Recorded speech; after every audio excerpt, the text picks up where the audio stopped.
Hi, it's Mr. Anderson, and in this podcast I'm going to hopefully show you how to solve Hardy-Weinberg problems.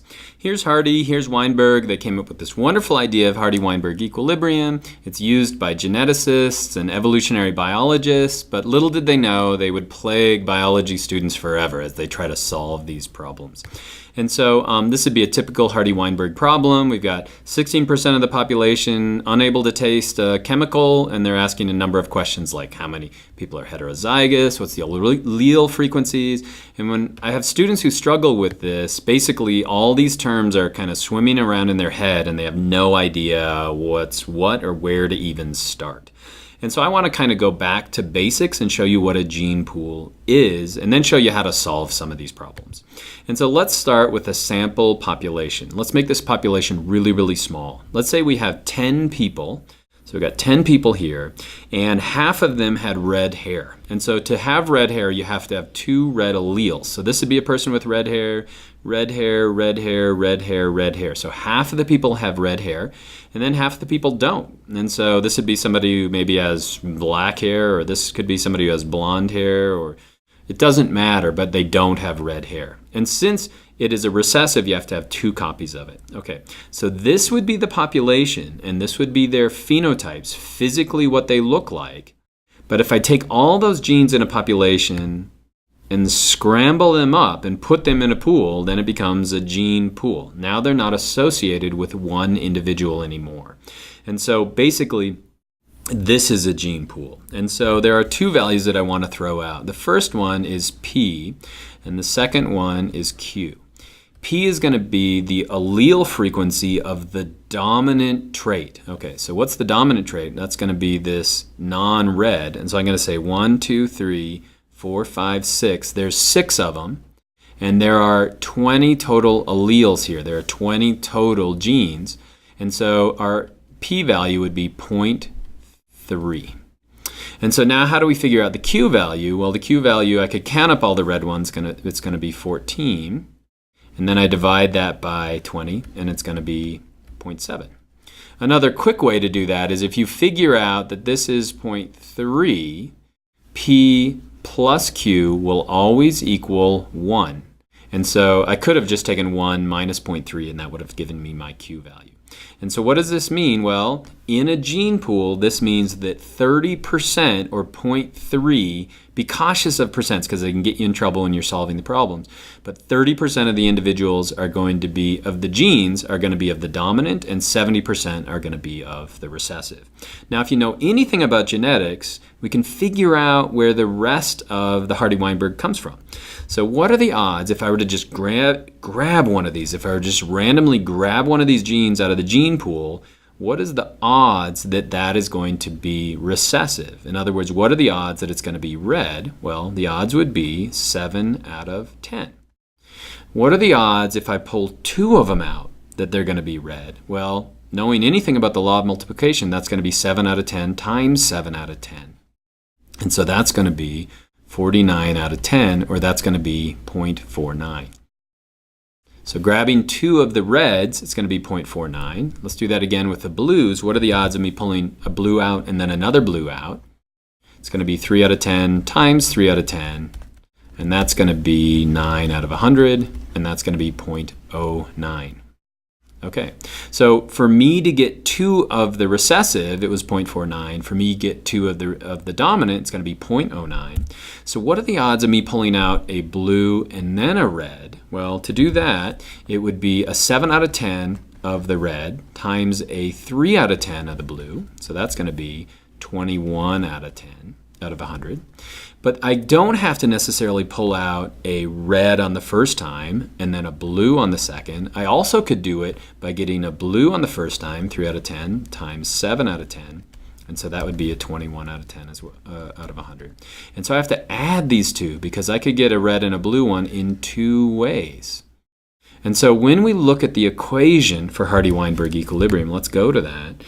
Where do we get this P squared, 2PQ, Q squared? P squared is basically taking the allele frequency of the dominant. When we were solving this problem, that was 0.3, and then we simply square it.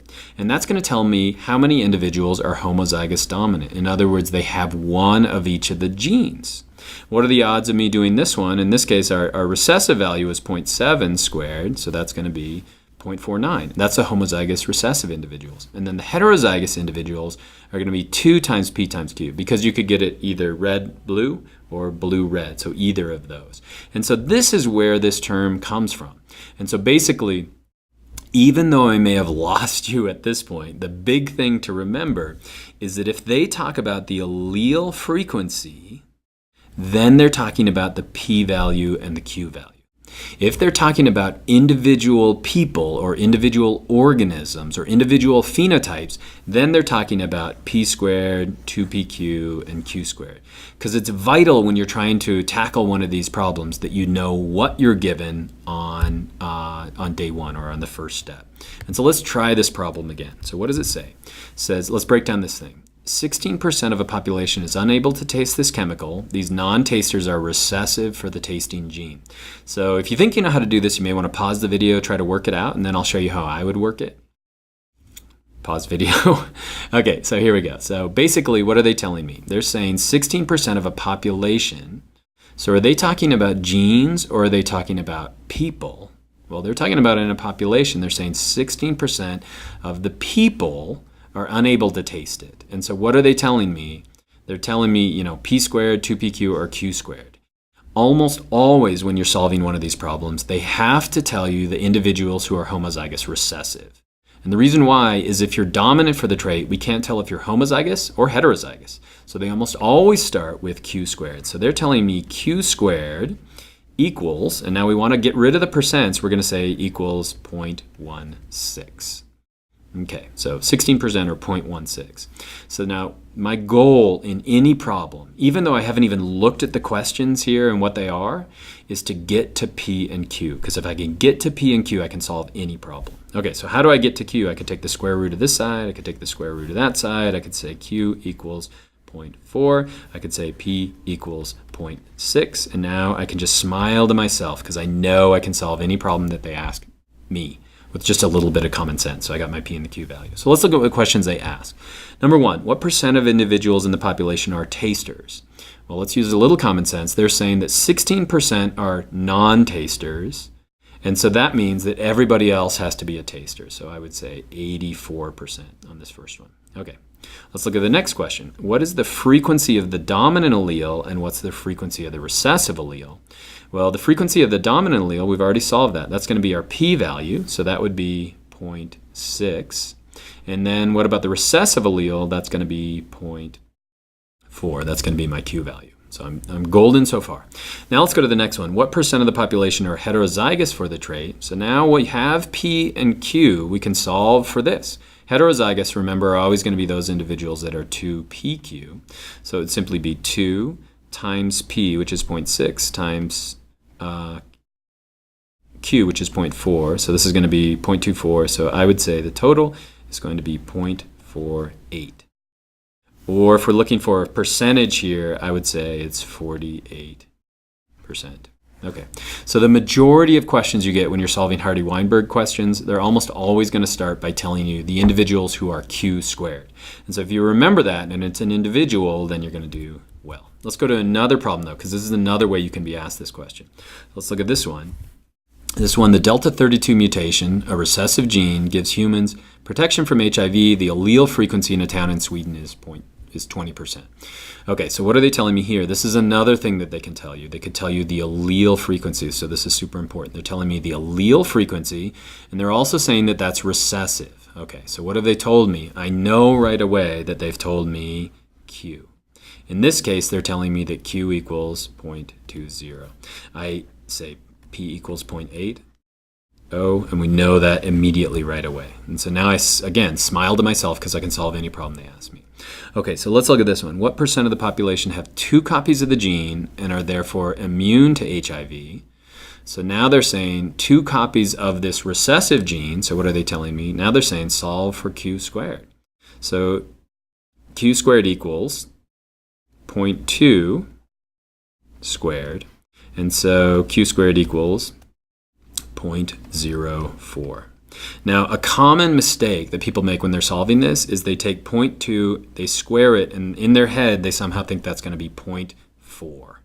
And why is it not 0.4? Well, if you have that mistake, trust me, put it in your calculator, I'm right.